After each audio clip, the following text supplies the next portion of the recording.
আমি ভাই গরিব ফ্যামিলির লোক। আমার মা বাসা বাড়িতে কাজ করে আমাদেরকে পালতো, লালন পালন করতো। সেই মা, আমার মাও নাই, বাবাও নাই। এবং উনি কান্নাকাটি করতেছেন দেখতে পাচ্ছেন। খুবই নরম মনের একজন মানুষ যতটুকু আমি চিনেছি। এবং আল্লাহ তাআলা আসলে অনেকে অনেক ভালোবাসেন। আলহামদুলিল্লাহ, এত এত চমৎকার হৃদয়ের নরম মনের একজন মানুষের সাথে যে আমি পরিচিত হইতে পারছি, এতে আমার কাছে খুবই ভালো লাগতেছে। আল্লাহ সুবহানাহু ওয়া তাআলা এরকম ভালো ভালো মানুষদের সাথে আমাকে কথা বলার তৌফিক দান করছেন, আলহামদুলিল্লাহ। আসসালামু আলাইকুম, আমি ডাক্তার মোহাম্মদ ইব্রাহিম। আমার সাথে আজকে একজন মুসলিম ভাই উপস্থিত রয়েছেন, যার নাম হচ্ছে উমর ফারুক। কি কি কারণে তিনি ইসলাম ধর্ম গ্রহণ করলেন সেই বিষয়টি আজকে আমরা তার মুখ থেকে শুনবো। চলুন শুনে আসি তার জীবনের ঘটনাটি। আসসালামু আলাইকুম ওয়া রাহমাতুল্লাহি ওয়া বারাকাতুহু। আমার পূর্বের নাম ছিল রামপ্রসাদ দে, বর্তমান নাম মোহাম্মদ ওমর ফারুক। আমার মুসলমান হওয়ার তো একটা একটা কারণ আছে, সবার মধ্যে একটা একটা কারণ থাকে যে কি জন্যে মুসলমান হয়, কি এর থেকে একটা মানুষ এই ধর্মে আসে। এগুলো আমার মধ্যে ভুলগুলো ধরা পড়ে যখন আমার পিতাকে, যে বাবা আমাকে ছোট থেকে বড় করেছে, সেই বাবাকে যখন আমার চাচারা বাড়িতে মিলে যখন শ্মশান ঘাটে নিয়ে যায়, শ্মশানে নিয়ে যায়, যখন আগুন ধরায়, তখন ওই বাবার হাড়গুলা, পায়ের হাড়গুলা, হাতের হাড়গুলা ভেঙে চুরে বিচ্ছিন্ন করে দেয়, যাতে লাশটা খাড়া না উঠতে পারে। তে আমার মধ্যে অনেকটা কষ্টজনক লাগে যে আমার বাবাকে জীবিত অবস্থায় যদি কেউ একটা চর দিত আমার সামনে, তাহলে আমি সহ্য করতে পারতাম না। ওই বাবাকে ওনারা নিয়ে কি কষ্ট না দিল। দুনিয়াতে জাহান্নাম আগুন দেখলাম, দুনিয়ার মধ্যে জাহান্নামের মধ্যে নিয়ে পালাইলো। আমার বাবার যখন মৃত্যুবরণ হয়, তখন সবাই মদ খাওয়ানো ছিল, ওনারা নেশাগ্রস্ত ছিল। সবাইকে আমি বলি না, হ্যাঁ, আমার বাবাকে যখন পুরা দিতে যারা গেছিল ওই সময়টা ওনারা নেশাগ্রস্ত অবস্থা ছিল। তে আমিও আগে নেশাগ্রস্ত করতাম। তে ওই সময় বুঝতাম না যে আসলে কোনটা ভালো কোনটা খারাপ। হ্যাঁ, যখন একটা পূজা পালি হইতো, বড় অনুষ্ঠান হইতো, ওনারা মদ ছাড়া, মানে ওই অনুষ্ঠানে মদ ছাড়া আমার বন্ধু বান্ধবরা মদ ছাড়া বুঝতো না। মানে মদ খাইতে হইব, খায়া নাচ গান করতে হইব ওইগুলা। তো এইগুলো একটা সময় আমি যখন ছোট ছিলাম, ছোটোর থেকে যখন একটু বুঝে রই, তখন থেকে আমি ওইগুলা বুঝতে শিখি যে আসলে আমি কোন পথে আছি। যে পথে নাকি কোনো একটা অনুষ্ঠান, কোনো একটা পূজা, কোনো কিছু হইলে মদ খাইতে হইব, নেশা পান করতে হইব। মুসলমানকে যখন দেখি, আমার প্রতিবেশী পাড়াপড়শি, যখন দেখি ওনাদেরকে মৃত্যুর পরে কত সম্মানজনক, কত সম্মান জানাই, ওনাদেরকে গোসল করাই, তারপরে জানাজা দেই, আতর দেই, সুরমা দেই, কত সুন্দর কইরা কবরে রাখে, মাটিতে রাখে। ওইটা দেখে আমার মধ্যে ইসলামের প্রতি আকৃষ্ট হয়েছে যে আমি এই, তারপরে প্রতিদিন সকালে যখন আমি ইচ্ছা মসজিদের সামনে যাইতাম, যাই দেখতাম যে মানুষ কি সুন্দর করে উজু করে, হ্যাঁ, নামাজ পড়ে। ওইগুলা দেখে আমার মধ্যে আকৃষ্টিত হয়েছে যে আমি কোন পথে আছি। ইসলাম যে সত্য ধর্ম, সঠিক ধর্ম, এটা আমার মধ্যে আসে যখন আমি জাকির নায়কের একটা শুনি, বয়ান শুনি, তারপর শায়েখ আবদুল্লাহ আহমদুল্লাহ বয়ান শুনি, তখন আমার মধ্যে পুরাপুরি ইসলাম ধর্ম কার্যকরী হয় যে আমার মধ্যে ইসলাম সত্য ধর্ম, সঠিক ধর্ম, শান্তির ধর্ম, এটা আমার মধ্যে আসে। যখন আমি ছোট থেকে একটু বড় হই, যখন আমার বয়সটা 12 বছর, 12-13 বছর, 12 বছর, তখন থেকে আমি কোনো মূর্তি পূজা করি না। কেন করি না?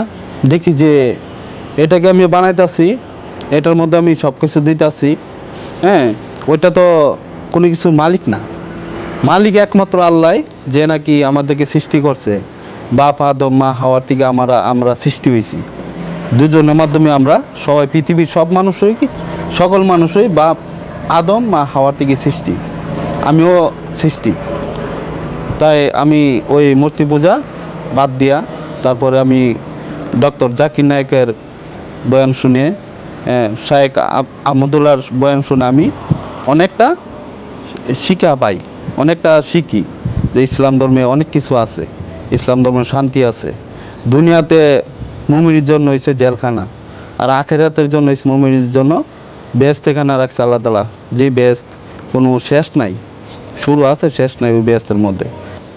হ্যাঁ, আমি ওই ধর্ম ছাইরা দিয়া এখন মুসলিম ধর্ম গ্রহণ করার পরে আল্লাহ তাআলা আমার এই পায়ের মধ্যে একটা বড় ধরনের একটা রোগ ছিল। হ্যাঁ, এই পায়ের মধ্যে অনেক বড় ধরনের একটা রোগ ছিল, ওই পাটা ইনফেকশন হয়ে গেছিল গা। প্রায় আমি 10-12 বছর কষ্ট করছি, হ্যাঁ, ওই পাই নিয়ে অনেক কান্না করছি। তারপরে আল্লাহ তাআলা আমাকে মুসলমান হওয়ার পরে আমার এই পায়ের রোগ সারিয়ে দিছে, একবারে ভালো হয়ে গেছে। কোনো ওষুধও খাওয়া লাগছে না। এর আগে আমি ইন্ডিয়াতে পর্যন্ত ডাক্তার দেখাইছি, বড় ডাক্তার দেখাইছি, ঢাকার ডাক্তার দেখাইছি, হ্যাঁ, কোনো জায়গাতেই বাদ রাখছি না, সব জায়গাতেই ডাক্তার দেখাইছি, কিন্তু আমার রোগ সারে নাই। তারপরে আল্লাহ তাআলার হুকুম, আল্লাহর কাছে দোয়া করছি, কান্নাকাটি করছি। হ্যাঁ, আমার যে এত বড় রোগ, আল্লাহ তাআলা আমার রোগটাকে ভালো করেছে, আল্লাহ তাআলাকে শুকরিয়া জানাই, হাজারো কোটি শুকরিয়া জানাই আল্লাহ তাআলা যে আমার পায়ের রোগটাকে ভালো করছে, অনেক শান্তি রাখছে। এই দুনিয়াতে মুসলমান হওয়ার পরে আমি যে শান্তিগুলো পাই, যে শান্তিটা আমি পেয়েছি, ওইটা আমি হিন্দু অবস্থায় পাই নাই। হ্যাঁ, কি বলবো ভাই, আমার মা নাই, বাবা নাই, আমার মা বাবা খেদমত করার লোক নাই ভাই। যে মা 10 মাস 10 দিন গর্ভে ধারণ করেছে, ওই মাকে খেদমত করতে পারি নাই। তো ভাই, সবাই আমার জন্য দোয়া করবেন। বর্তমানে আমি একটা বিভারটেক চালাই, ভাড়া, বিভারটেক একটা ভাড়া নিয়ে চালাই।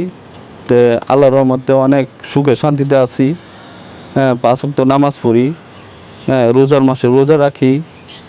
তো বাকি দিনগুলা আমার ইচ্ছা যে আমি সুন্দরভাবে কাটাতে চাই, আল্লাহর হুকুম মানতে চাই, নবীজির সুন্নতগুলা মেনে চলতে চাই।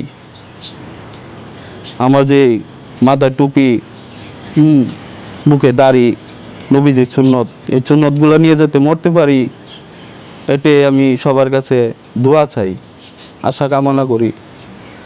তো সবাই আমার জন্য দোয়া করবেন। আমি ভাই গরিব ফ্যামিলির লোক, আমার মা বাসা বাড়িতে কাজ কইরা আমাদেরকে পালতো, লালন পালন করতো। সেই মা, আমার মাও নাই, বাবাও নাই দুনিয়াতে। ভাই, আপন বলতে সবাই, সবাই তো সবার আপন। তারপরও ভাই, মা নাই, বাবা নাই, হ্যাঁ, যার মা নাই সে বুঝে।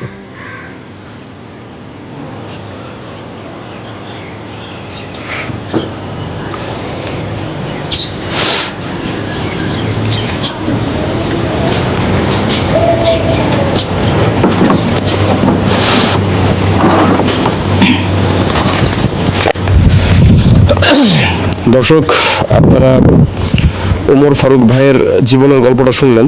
খুবই সংক্ষেপে আসলে উনি যে কথাগুলো বললেন সেগুলো শুনে আমার নিজেরই খুব খারাপ লাগতেছে। ছোটোবেলায় ওনার মা ওনাকে বাসা বাড়িতে কাজ করে লালন পালন করছে, এই বিষয়গুলো আসলে সন্তান হিসেবে উনি তো কখনোই ভুলতে পারবে না, সবসময় ওনার মনে থাকবে। এবং উনি কান্নাকাটি করতেছে এবং দেখতে পাচ্ছেন খুবই নরম মনের একজন মানুষ যতটুকু আমি চিনেছি। এবং আল্লাহ তাআলা আসলে ওনাকে অনেক ভালোবাসেন, আলহামদুলিল্লাহ। এত এত চমৎকার হৃদয়ের নরম মনের একজন মানুষের সাথে যে আমি পরিচিত হইতে পারছি, এতে আমার কাছে খুবই ভালো লাগতেছে। আল্লাহ সুবহানাহু ওয়া তাআলা এরকম ভালো ভালো মানুষদের সাথে আমাকে কথা বলার তৌফিক দান করছেন, আলহামদুলিল্লাহ। সো ভাই, আপনি কষ্ট পাবেন না ইনশাল্লাহ। আল্লাহ তাআলা আপনার জীবনে কষ্টগুলো দূর করে দিক, এই দোয়া করি। সবারই জীবনে মা বাবা থাকে, হয়তো অনেকেরই মারা যায় আস্তে আস্তে, কেউ বা সন্তান আগে হারায়, অনেক ধরনের কষ্ট মানুষের জীবনে থাকে। সো এটাই জীবন আসলে, আমাদের সবারই আল্লাহর কাছে ফিরে যেতে হবে। আল্লাহ বলছেন যে তোমাদের সবাইকেই আমার কাছে প্রত্যাবর্তন করতে হবে। সো আল্লাহ সুবহানাহু ওয়া তাআলা আপনার প্রত্যাবর্তনটা যেন ঈমান সহ করে এবং জান্নাতি অবস্থার জন্য যেন আপনাকে কবুল করে, সেই দোয়া থাকবে আমার পক্ষ থেকে। আমাদের ভাই একটা বিভারটেক চালায়, তো আপনারা, আমি কয়েকদিন আগে জাকাতের একটা পোস্ট করেছিলাম, তো সেই পোস্টে যে টাকা পয়সা উঠেছিল সেখান থেকে একটা পোর্শন ওনাকে দিব, যেন উনি উনি তো ভাড়ায় চালায়, যেন একটা নতুন ভিউয়ারটেক কিনে উনি চালাইতে পারে।